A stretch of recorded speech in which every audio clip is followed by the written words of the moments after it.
السلام علیکم سیما info hub کے پیارے بہن بھائیوں، آج کا ہمارا ٹاپک ہے امام اعظم ابو حنیفہ اور کافر کے درمیان مناظرے کا واقعہ۔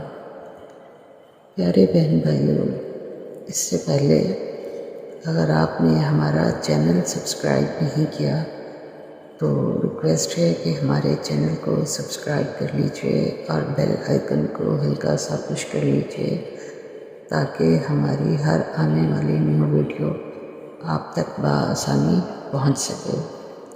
شکریہ۔ ایک دفعہ امام اعظم ابو حنیفہ کو لوگوں نے بتایا کہ فلاں بستی میں ایک منکر آیا ہوا ہے اور وہ لوگوں کو گمراہ کر رہا ہے۔ امام اعظم کو یہ سن کر بہت فکر لاحق ہوئی۔ انہوں نے لوگوں سے کہا کہ مجھے اس منکر کے پاس لے چلو۔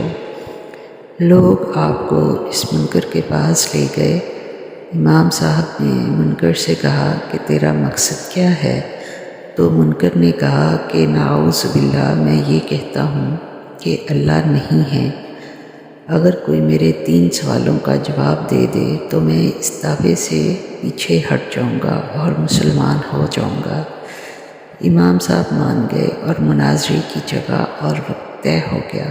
وقت مقررہ پر قاضی کی عدالت میں منکر تو وقت پر پہنچ گیا لیکن امام اعظم تشریف نہ لائے۔ جب کافی دیر کے بعد بھی امام صاحب تشریف نہ لائے تو منکر نے یہ کہنا شروع کر دیا کہ لوگو دیکھو، تمہارا امام جھوٹا تھا، اس لیے وہ یہاں نہیں آئے۔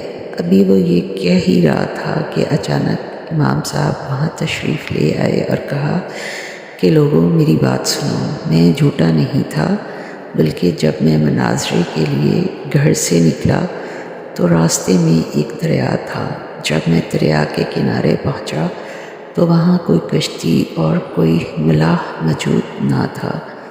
جب میں نے یہ دیکھا تو بہت پریشان ہوا اور اللہ سے دعا کی کہ اے اللہ، اگر آج مجھے کوئی کشتی نہ ملی تو میں یہ مناظرہ ہار جاؤں گا اور تیرا منکر یہ جیت جائے گا۔ اس طرح لوگوں کے دلوں میں برے خیالات آئیں گے، بس میری مدد فرما۔ امام اعظم رحمۃ اللہ علیہ نے فرمایا کہ ابھی میں یہ کہہ ہی رہا تھا کہ کیا دیکھتا ہوں کہ کنارے پر موجود درخت خود بخود کٹ رہے ہیں، پھر ان کے تختے بن رہے ہیں اور دیکھتے ہی دیکھتے کشتی تیار ہو گئی، حالانکہ وہاں کوئی موجود نہ تھا۔ پھر میں اس کشتی میں بیٹھ گیا، لیکن اس کشتی کو چلانے کے لیے وہاں کوئی ملاح موجود نہ تھا۔ میں نے اللہ تعالیٰ سے دوبارہ دعا کی کہ اے اللہ، جب تو بغیر وسیلے کی کشتی بنا سکتا ہے تو اس کشتی کو بغیر اسباب کے چلانا تیرے لیے کوئی مشکل نہیں۔ ابھی میں نے یہ دعا کی ہی تھی، وہ کشتی خود بخود چلنے لگ گئی اور دوسرے کنارے پر لگ گئی۔ یہ سننا تھا کہ منکر کہہ کے مار کر ہنسنے لگ گیا اور کہنے لگا کہ یہ بھلا بتاؤ، بغیر کسی کاٹنے والے کے درخت کیسے کٹ سکتے ہیں؟ بغیر کسی تختے بنانے والے کے تختے کیسے بن سکتے ہیں؟ بغیر کشتی بنانے والے کے کشتی کیسے بن سکتی ہے؟ اور بغیر کسی ملاح کے کشتی کیسے چل سکتی ہے؟ یہ سن کر امام اعظم رحمۃ اللہ علیہ نے فرمایا کہ او بدبخت، اگر بغیر کسی بنانے والے کے کوئی چیز نہیں بن سکتی، اگر بغیر کسی چلانے والے کے کوئی چیز نہیں چل سکتی تو یہ بتا کہ یہ دنیا کا نظام، یہ چاند اور ستارے، یہ سورج کا نظام بغیر کسی چلانے والے کے کیسے چل رہا ہے؟ یہ سن کر منکر ہکا بکا رہ گیا اور کہا چلو مان لیا کہ اللہ تعالیٰ کی ذات موجود ہے جو اس کائنات کو چلا رہی ہے۔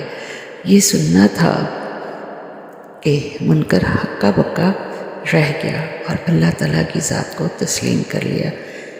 پھر اس کافر نے امام صاحب سے کہا کہ میرا پہلا سوال یہ ہے کہ اگر اللہ موجود ہے تو وہ ہمیں نظر کیوں نہیں آتا؟ یہ سن کر سارے لوگ پریشان ہو گئے، کیونکہ یہ سوال ہی اتنا مشکل اور عجیب تھا۔ لیکن امام صاحب نے لوگوں سے کہا کہ جاؤ ایک دودھ کا پیالہ لے آؤ۔ لوگ وہ لے آئے۔ اب امام اعظم نے اس کافر سے کہا کہ بتاؤ اس دودھ کے پیالہ میں بالائی موجود ہے؟ اس کافر نے کہا ہاں موجود ہے۔ پھر امام صاحب نے کہا کہ بتاؤ اگر اس میں بالائی موجود ہے تو وہ ہمیں نظر کیوں نہیں آتی؟ یہ سن کر کافر پھر سکتے میں آ گیا اور اس کا جواب اس کے پاس موجود نہ تھا۔ پھر امام صاحب نے فرمایا وہ کافر، اسی طرح اللہ بھی موجود ہے اور وہ ہمیں نظر بھی نہیں آتا۔ وہ ایک ہی وقت میں ہر طرف موجود ہوتا ہے، لیکن ہماری آنکھ میں اتنی طاقت نہیں کہ اسے دیکھ سکے۔ کافر نے کہا چلو مان لیا، اللہ ہر طرف موجود ہے، لیکن اب میرے دوسرے سوال کا جواب دو۔ اگر اللہ ہر طرف موجود ہے تو اس کا رخ کس طرف ہے؟ یہ سن کر سارے لوگ پریشان ہو گئے، کیونکہ یہ سوال بتانا مشکل اور عجیب تھا۔ اب امام صاحب نے لوگوں سے کہا کہ جاؤ ایک چراغ لے آؤ۔ لوگ چراغ لے آئے۔ امام صاحب نے کافر سے کہا کہ بتاؤ اس کی روشنی کا رخ کس طرف ہے؟ یہ سن کر کافر پریشان ہو گیا اور پھر کہا کہ اس کی روشنی کا رخ ہر طرف ہے۔ پھر امام اعظم نے کہا کہ وہ کافر، اس طرح اللہ موجود بھی ہے اور وہ ہر طرف دیکھ رہا ہے۔ یہ سن کر کافر نے کہا چلو مان لیا، اللہ موجود بھی ہے اور ہر طرف دیکھ بھی رہا ہے۔ اب میرے تیسرے اور آخری سوال کا جواب دو۔ اگر اللہ موجود بھی ہے اور وہ ہر طرف دیکھ بھی رہا ہے تو یہ بتاؤ کہ اللہ تعالیٰ اس وقت کیا کر رہا ہے؟ یہ سن کر تمام لوگ حیران اور پریشان ہو گئے اور آپس میں باتیں کرنے لگے کہ اس کا جواب تو ناممکن لگ رہا ہے، مگر امام اعظم ابو حنیفہ رحمۃ اللہ علیہ پر قربان جائیں، آپ بالکل بھی پریشان نہیں ہوئے، بلکہ آپ نے اس کافر سے کہا کہ اس کرسی کو چھوڑو، پہلے میری بات سنو۔ جب میں یہاں آیا تو مجھ سے پہلے تم اس عدالت میں پہنچ چکے تھے اور تمہیں بیٹھنے کے لیے ایک کرسی مل گئی، لیکن میں دیر سے یہاں آیا اس لیے مجھے بیٹھنے کی جگہ نہیں ملی۔ اب میں کھڑا رہ کر تھک گیا ہوں، ایسا کرو تم یہاں سے اٹھ جاؤ، مجھے بیٹھنے دو، میں پھر تمہارے سوال کا جواب دوں گا۔ وہ کافر مان گیا اور اپنی جگہ سے اٹھ گیا۔ امام اعظم رحمۃ اللہ علیہ نے کرسی پر بیٹھتے ہی کہا وہ کافر سن، اس وقت اللہ دیکھ بھی رہا ہے اور موجود بھی ہے، اور وہ اس وقت ایک جھوٹے کو ایک کافر کو اٹھا کر ایک سچے کو بٹھا رہا ہے۔ یہ سن کر کافر حیران اور پریشان اور ہکا بکا رہ گیا۔ اس کے پاس اب کہنے کو کچھ بھی نہ تھا اور وہ یہ مناظرہ ہار چکا تھا، کیونکہ اس کا پالا کوئی عام آدمی سے نہیں بلکہ وقت کے امام اعظم ابو حنیفہ رحمۃ اللہ علیہ سے پڑا تھا۔ اب کافر نے کہا میں اپنے الفاظ واپس لیتا ہوں اور مسلمان ہوتا ہوں، اب مجھے کلمہ پڑھا دیجیے۔